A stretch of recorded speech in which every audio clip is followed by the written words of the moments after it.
Hey, Dan Meyer here, and I'm back once again with another video from the series of why I left Wells Fargo and how it was the best decision I ever made. So basically, when I left Wells Fargo, I had been there for 15 years, and I was really good as a data analyst. I could manage data better than anybody. I had all this kind of training to be able to use these tools and to be able to write code and do everything, and I really enjoyed it. But towards the end, I kind of hit the ceiling.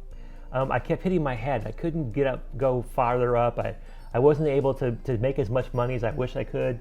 I always thought, it's awesome that I'm doing this stuff, but it's, the big money's going to the executives and the shareholders. So I thought, it'd be nice to be able to do that for myself. And I launched my own business after 15 years at Wells Fargo, and that was 12 years ago. And I've been very successful ever since. I've managed to take what I learned at Wells Fargo, turn it into a business, turn that into a career as an entrepreneur. So I think back to when I left Wells Fargo, and what are the things that I did that prepared me for success? So what I'm going to do now is share with you what I call my checklist for transitioning from corporate employee to entrepreneur, right? So there's some things that I did, and I see a lot of successful entrepreneurs do who used to work for corporate America and what they're doing. So when I left Wells Fargo, I had already had several things under my belt that were going to make me successful. One is that I was really good about managing my time. Managing projects, managing deliverables, attending meetings, making sure that I was always on top of stuff. That skill is almost like required to be successful for 10 plus years working for any big company, but especially for banks like Wells Fargo. The other is that I was really good at data analysis, right? I would take a lot of data and I would analyze it and I would make decisions on that for our own team, for myself, and for the bank as a whole. And I learned how easy it is to be data driven.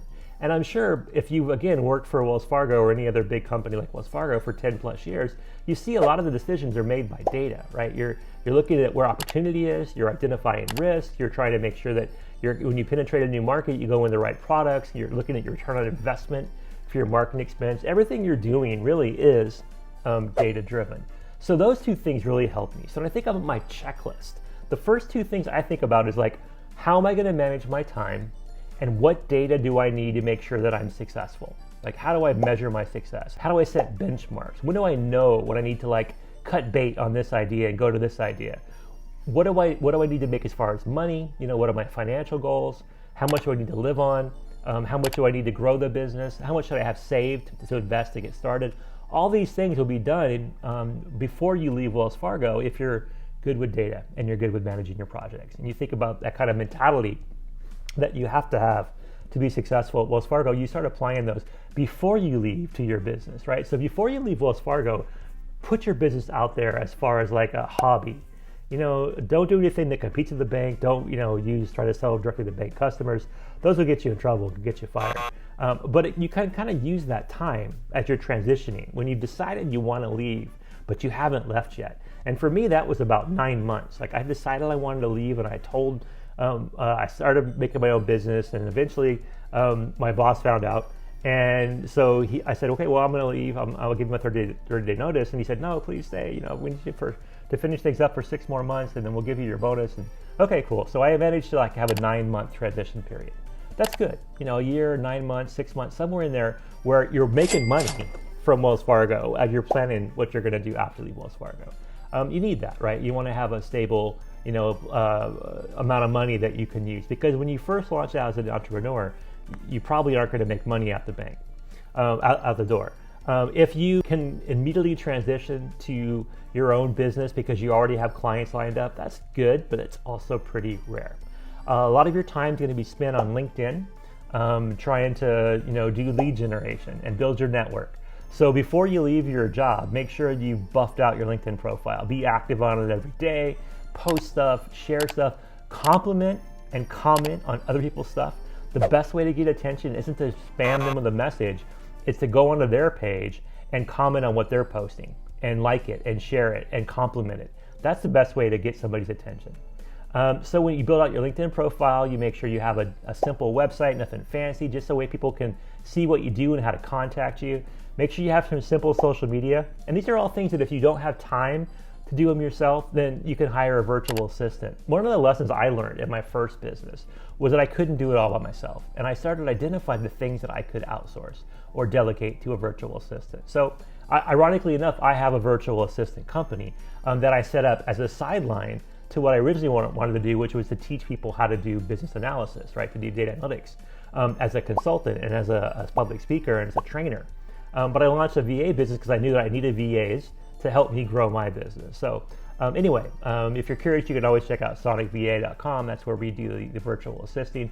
I can help you find a virtual assistant that can help do the things like social media, manage your LinkedIn, help you generate leads, do those things that you don't always have time to do yourself. Once you get going and on this checklist, now you manage your time well, you use your data, you use the time beforehand to build up your business as far as your brand. You get your logo, you get your colors, you get your website, you get some social media out there, you start building stuff, right? So then when you're ready to leave, the first thing you need to be doing is go into hyperdrive when it comes to speaking about your business.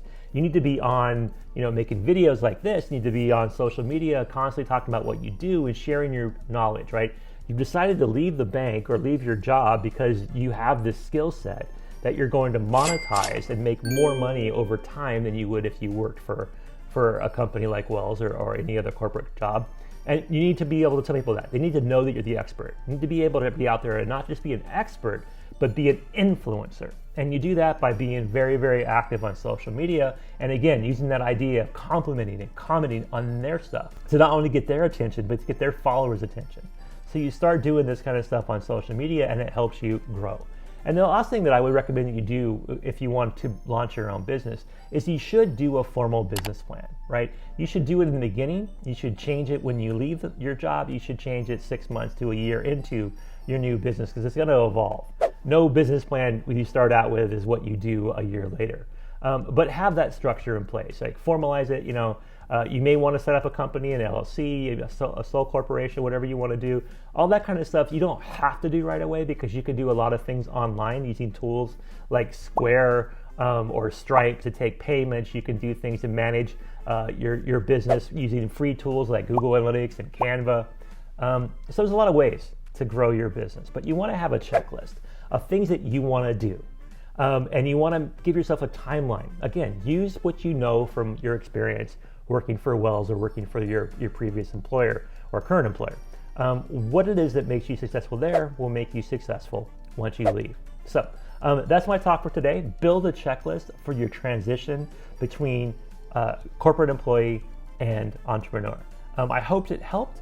Feel free to drop any comments below. Please subscribe to the channel. I'll be back again soon with more tips for you on your transition from a job like working for Wells Fargo to being your own boss. Thanks a lot. Now get out there and have a great day.